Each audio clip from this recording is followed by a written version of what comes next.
Hi friends, welcome back to my channel. Kozhikode Elathur എന്ന് പറഞ്ഞ സ്ഥലത്ത് ഉണ്ടായ ഒരു വലിയ സംഭവമാണ്. ഇപ്പൊ അത് നിർണായകമായ ഘട്ടത്തിലേക്ക് എത്തിയിരിക്കുകയാണ്. അതിൽ പല തെളിവുകളും ലഭിച്ചിട്ടുണ്ട്. കുട്ടിയുടെ ഡയറി ഒക്കെ കണ്ടുപിടിച്ചിട്ടുണ്ട്. ഡയറിയിൽ എഴുതിയിരിക്കുന്ന സംഭവങ്ങൾ നമ്മളെ ഞെട്ടിപ്പിക്കുന്ന കാര്യങ്ങളാണ് കേട്ടോ. അത് നമുക്ക് എന്താണ് ഡിസ്കഷൻ നടത്താം. അതിന് മുന്നേ എൻ്റെ ചാനൽ അത് സബ്സ്ക്രൈബ് ചെയ്യണം, ഷെയർ ചെയ്യണം, ലൈക്ക് ചെയ്യണം, ബെൽബട്ടന് കൂടി അമർത്തുക കേട്ടോ. ഒരു സ്ഥലത്ത് സ്ത്രീകൾ വളരെയധികം ഉയർന്നുകൊണ്ടിരിക്കുകയാണ്. കുബുദ്ധിയിൽ, മറ്റേ സ്ഥലത്ത് വളരെ താഴ്ന്നുകൊണ്ടിരിക്കുകയാണ്. ഞാൻ പറഞ്ഞ ഷിംജിദാനിയാണ്. കുബുദ്ധിയിൽ വളരെയധികം ഉയർന്നുകൊണ്ട് കണ്ടന്റ് ക്രിയേഷന് വേണ്ടി ആ മനുഷ്യനെ കൊന്നു കൊലവിളിച്ചവളാണ് ഷിംജിത എങ്കിൽ, വേറൊരു സ്ഥലത്ത് കാമുകന്റെ ഈ ഒരു കപട സ്നേഹത്തിന് മുന്നിൽ അടിയറവ് വെച്ചുകൊണ്ട് ആ പെണ്ണിനെ കൊല്ലുകയാണ് ഉണ്ടായത്. കോഴിക്കോട് എലന്തൂർ എന്ന സ്ഥലത്താണ് ഉണ്ടായിരിക്കുന്നത്. ഇയാൾ ഈ വൈശാഖം എന്ന് പറഞ്ഞ ആള് ഒരു 10 വർഷത്തോളം ഈ സ്ത്രീയുമായിട്ട് ഭയങ്കര പ്രണയത്തിലാണ് കേട്ടോ. അപ്പൊ ഈ വീട്ടുകാരറിഞ്ഞാൽ പ്രോബ്ലം ആവും. ഇയാൾക്ക് ഭാര്യയും കുട്ടികളൊക്കെ ഉണ്ട്. അപ്പൊ വീട്ടുകാരറിഞ്ഞാൽ തന്നെ പ്രോബ്ലം ആവും എന്നും പറഞ്ഞ് ഈ പെൺകുട്ടീനെ സ്വന്തം വർക്ക്ഷോപ്പിലേക്ക് വിളിച്ചു വരുത്തുകയാണ്. എന്നിട്ട് പറയാണ്, നമുക്ക് ഒരുമിച്ച് ജീവിക്കാൻ കഴിയില്ല, നമുക്ക് ഒന്നിച്ച് മരിക്കുകയെങ്കിലും ചെയ്യാം എന്നൊക്കെ പറഞ്ഞ് ആക്ട് ചെയ്യാണ് കേട്ടോ.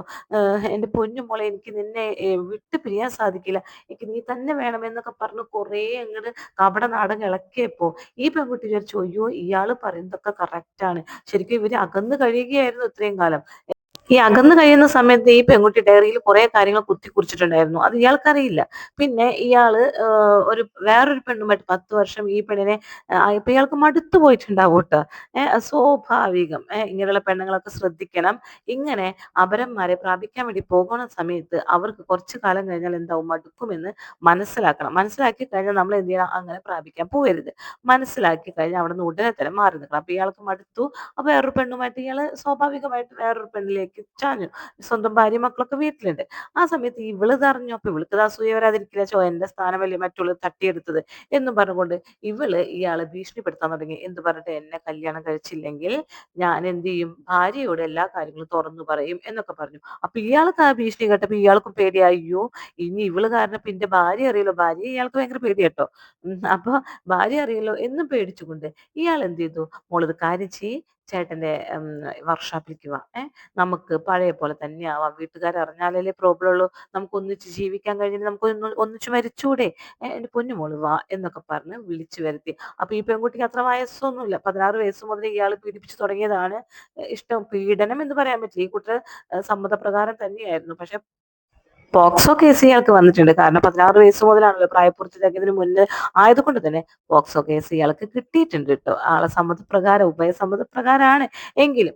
പക്ഷെ ഇയാള് സ്വന്തം ഈ പെൺകുട്ടിയെ വിളിച്ചു വരുത്തിയിട്ട് ഉറക്ക ഗുളിക ഒരു ജ്യൂസിലൊക്കെ കലക്കി കൊടുത്തു. അങ്ങനെ സ്നേഹിച്ച് ഇവരിരുന്ന് ലൈംഗിക ബന്ധത്തിലൊക്കെ ഏർപ്പെട്ടു. കാരണം ഇവർ മരിക്കാൻ പോവുകയാണല്ലോ. അപ്പൊ ഇവർക്ക് വീട്ടുകാരെ സമ്മതം അല്ലെങ്കിൽ ഇയാളൊരു കരച്ചിലൊക്കെ പാസ്സാക്കി ഇവളെ അങ്ങോട്ട് സ്നേഹിച്ച് സ്നേഹം കൊണ്ട് പൊതിഞ്ഞു. രണ്ടുപേരും കൂടി കുടുക്കിട്ടു. രണ്ടുപേരും കസാര കയറി നിന്നു, കരഞ്ഞ് നിലവിളിച്ച് കസാര കയറി നിന്ന് കുടുക്കിട്ടു.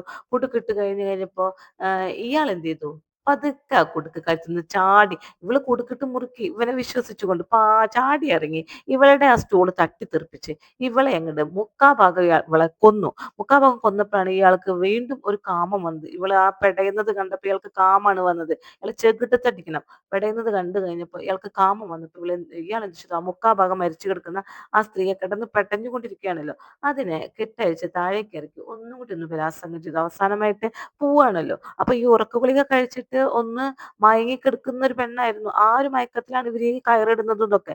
അങ്ങനെ ഇയാൾക്ക് ഇത് കണ്ടപ്പോ ഒന്ന് ത്രില്ലടിച്ച് വീണ്ടും ബലാത്സംഗമൊക്കെ ചെയ്ത് മരണം കുറച്ച് കഴിഞ്ഞപ്പോ ആ മരിക്കുന്നവരെ ഇയാൾ ബലാത്സംഗം ചെയ്തു. അങ്ങനെ മരണം സ്ഥിരീകരിച്ചു ഇയാള്.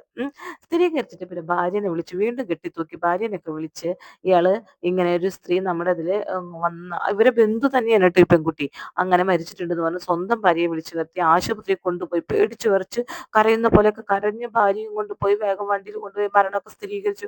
ആശുപത്രിക്കാർ പറഞ്ഞു മരണം സ്ഥിരീകരിച്ചു.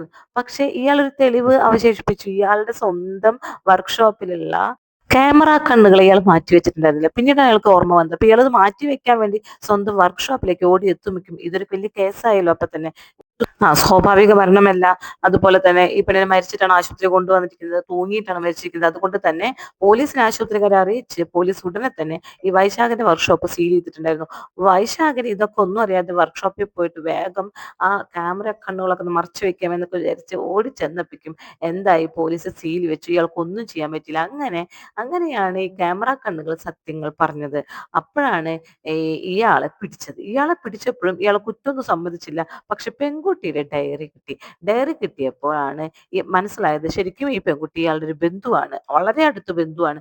16 വയസ്സ് മുതൽ ഇയാൾ എന്നെ യൂസ് ചെയ്യുന്നുണ്ട് എന്ന് പറയുന്നു. ഈ കുട്ടി പറയുന്നു മാനസികമായും ശാരീരികമായും എന്നെ പീഡിപ്പിച്ചിട്ടുണ്ടെന്ന്. ആ കുട്ടി അത് നുണയാണ് പറയുന്നത്. കാരണം 16 വയസ്സ് മുതൽ 26 വയസ്സ് വരെ മാനസികമായും ശാരീരികമായും പീഡിപ്പിച്ചെങ്കിൽ ആ കുട്ടിക്ക് എന്തുകൊണ്ട് പറഞ്ഞുകൂടാ? അപ്പൊ ആ കുട്ടിയുടെ സമ്മതപ്രകാരം പീഡനം നടന്നു, മാനസികമായും ശാരീരികമായും. എന്നിട്ട് അവസാനം തെറ്റിക്കഴിഞ്ഞപ്പോൾ വീണ്ടും പീഡനം. ഞാൻ എപ്പോഴും പറയാറുള്ളതാണിത്. എൻ്റെ വീഡിയോയിൽ മിക്കപ്പോഴും പറയാറുള്ളതാണ്. പക്ഷേ പീഡിപ്പിച്ചു എന്ന് ഈ കുട്ടി എഴുതിയിരിക്കുന്നത്. ഇപ്പൊ 26 വയസ്സ്. 26 വയസ്സായിട്ടും കുട്ടിക്ക് നെല്ലും പതിരും തിരിച്ചറിഞ്ഞിട്ടില്ലല്ലോ അല്ലെ? അതുകൊണ്ടായിരിക്കും ആ കുട്ടി അങ്ങനെ എഴുതി വെച്ചിട്ടുണ്ടാവുക.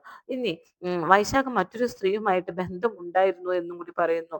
അതുകൊണ്ട് ഈ പെൺകുട്ടിയെ ഒന്ന് അകന്നു. എന്തിനകലനം? വൈശാഖിന് സ്വന്തമായിട്ടൊരു ഭാര്യ ഉണ്ടെന്ന് അറിയാലോ. അപ്പൊ അതിന് മുന്നത്തെ ഭാര്യ ഉള്ളപ്പോ ഇവൾക്ക് അടുക്കാന്നുണ്ടെങ്കിൽ പിന്നെ എന്തുകൊണ്ടാണ് അകലേണ്ട ആവശ്യകത എന്താണ് പിന്നെ? പിന്നെ വീണ്ടും സ്നേഹം നടിച്ച് എന്നെ വിളിച്ചു വരുത്തുകയാണെങ്കിലും എൻ്റെ എന്തെങ്കിലും എന്നെ അപായപ്പെടുത്തിയിട്ടുണ്ടെങ്കിൽ അതിന്റെ ഉത്തരവാദി വൈശാഖനായിരിക്കും എന്നും കൂടി ഈ കുട്ടി ഡയറിയിൽ കുറിച്ചിട്ടുണ്ട്. അപ്പൊ എന്നെ അപകടപ്പെടുത്തും എന്നറിയാം. കാരണം എന്താ വെച്ചിട്ടുണ്ടെങ്കിൽ വൈശാഖനുമായിട്ടുള്ള പ്രശ്നങ്ങൾ ഒരുപാടുള്ളത് കൊണ്ട് വൈശാഖിന്റെ കുറെ ദൃശ്യങ്ങൾ ഇവർ തമ്മിൽ കൂടുതൽ ഇടപഴകുന്നതായിട്ടുള്ള കുറെ ദൃശ്യങ്ങൾ കയ്യിലുണ്ട്. ഇത് ഭാര്യയെ കൊണ്ട് കാണിക്കുമെന്ന് ഈ പെൺകുട്ടി ഇടയ്ക്കിടയ്ക്ക് ഇയാളെ ഭീഷണിപ്പെടുത്തി. എന്നെ കല്യാണം കഴിച്ചില്ലെങ്കിൽ ഭാര്യയെ കൊണ്ട് കാണിക്കുമെന്ന് ഭീഷണിപ്പെടുത്തി. അപ്പോഴാണ് ഇയാൾ ഇങ്ങനെ അപകടപ്പെടുത്താമെന്ന് വിചാരിച്ചത്. അപ്പൊ ഈ പെൺകുട്ടി അതിൽ പറയുന്നുണ്ട് എന്നെ അപകടപ്പെടുത്തുമെന്ന് എനിക്ക് ഭീതിയുണ്ട് എന്ന് ഡയറിയിൽ എഴുതി വെച്ചിട്ടുണ്ട്. പിന്നെ എന്തിനാണ് ഇയാൾ വിളിച്ചപ്പോൾ ഒറ്റയ്ക്ക് ഇറങ്ങി ഓടിപ്പോയത്? തന്നെ അപകടപ്പെടുത്തുമെന്ന് അറിഞ്ഞിട്ടും. അപ്പോൾ തന്നെ വിവാഹം കഴിക്കാമെന്ന് പറഞ്ഞു പറ്റിച്ചു എന്നാണ് പറയുന്നത്. അപ്പോ മറ്റൊരു സ്ത്രീയുമായിട്ടുള്ള ഈ ഇയാളുടെ രഹസ്യ വീഴ്ച ഇവളെ ദേഷ്യം പിടിപ്പിച്ചു എന്ന് പറയുന്നു. ഭാര്യയോട് ഞാൻ എന്തായാലും ഇതൊക്കെ കൂടുതൽ പറഞ്ഞു കൊടുക്കുമെന്ന് അറിഞ്ഞപ്പോൾ ഇയാൾക്ക് കൂടുതൽ വെപ്രാളം വന്നു. ഇതിലാണ് ഇയാള് കൊന്നത്. ഇത് 2 പേരുടെ കയ്യിലും തെറ്റുണ്ട്. കാരണം പെൺകുട്ടിക്ക് 16 വയസ്സ് മുതൽ ഇയാളെ രഹസ്യവഴ്ച തുടങ്ങിയിട്ടുണ്ടെങ്കിൽ 18 20 വയസ്സാകുമ്പോൾ കുട്ടിക്ക് മനസ്സിലാവുമല്ലോ. അപ്പൊ കുട്ടിക്ക് സ്റ്റോപ്പ് ചെയ്യാമായിരുന്നു. ഒരു ഭാര്യയുള്ള ഒരാളാണ് എന്ന് പറഞ്ഞ് സ്റ്റോപ്പ് ചെയ്യാമായിരുന്നു. അവിടെ വെച്ച് സ്റ്റോപ്പ് ചെയ്തില്ല. പെൺകുട്ടി വീണ്ടും വീണ്ടും കല്യാണം കഴിക്കാൻ വേണ്ടി നിർബന്ധിക്കാൻ. പിന്നെ ഇയാള് ഒരാളുടെ എന്താ പറയാ എല്ലാം 10 വർഷം അനുഭവിച്ചു കഴിഞ്ഞ് പിന്നെ അയാളെ കൊല്ലാൻ ഇയാൾക്ക് എങ്ങനെയാണ് മനസ്സ് വരുന്നത്? അവളുടെ മജ്ജയും മാംസവും ഒക്കെ ഊറ്റി കുടിച്ചുകൊണ്ട് രക്തവും ഊറ്റി കുടിച്ചുകൊണ്ട് പിന്നെ അവളെ അങ്ങോട്ട് കൊല്ലുക.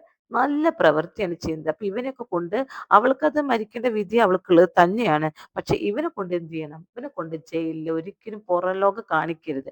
ഭാര്യയെ പേടിയുള്ള ആൾ എന്തിനാണ് പിന്നെ മറ്റുള്ള പെണ്ണുങ്ങളുമായി രഹസ്യവേഴ്ചയ്ക്ക് നിൽക്കുന്നത്? എന്തിനു നിൽക്കണം? അപ്പോ ഇവർക്ക് 2 പേർക്കും അർഹതപ്പെട്ട തന്നെയാണ്. പക്ഷെ ഒരാളുടെ ജീവൻ എടുക്കാനും നമുക്ക് അനുവാദമില്ല. ദൈവം കൊടുത്ത ജീവനാണ്. അത് ഇയാൾക്ക് എടുക്കാൻ അനുവാദമില്ല. അതും ഇയാൾ വിളിച്ചു വരുത്തി ചതിച്ചു കൊണ്ടുവന്ന് വീണ്ടും അവൾ അനുഭവിക്കുക. ഇവനൊക്കെ എന്താ വേണ്ടത്? വീണ്ടും അനുഭവിച്ച അവളെ വീണ്ടും കൊന്നു കൊന്നു കൊന്നു കൊലവിളിക്കുക. അപ്പൊ ഇയാൾക്കും